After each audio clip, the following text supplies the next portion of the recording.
Bonjour, je suis Julien, votre professeur de français pour le niveau B1. Je vais vous parler maintenant de la manière d'exprimer la durée en français. Donc, nous avons trois expressions, pendant, depuis et en. Alors, commençons par depuis. Depuis exprime une continuité. Donc, au moment où l'on parle, l'action continue. Okay, elle n'est pas achevée. On l'utilise avec des verbes au présent ou au passé.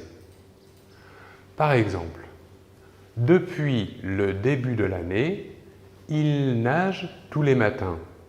Alors, ici, depuis le début de l'année, exprime une continuité, d'accord? Car l'action continue dans le présent, elle a commencé dans le passé, mais elle continue dans le présent.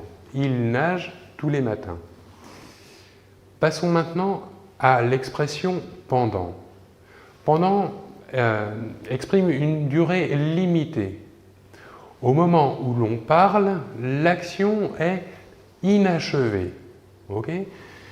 On parle d'une période limitée dans le futur et on parle en général d'une situation générale. Okay? Elle est utilisée, cette expression, avec le verbe au passé, au futur ou au présent. Un exemple. Il va étudier pendant 6 mois le français. Donc ici, on parle d'une action dans le futur, d'accord?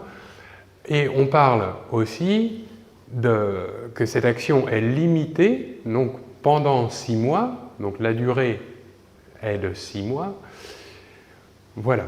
Maintenant, passons à l'expression en. L'expression en exprime une durée nécessaire pour accomplir une action. Okay? C'est le temps qu'il faut pour accomplir une action. On l'utilise avec un verbe au passé, avec un verbe au futur ou un verbe au présent. Un exemple, il a compris l'idée en 3 minutes.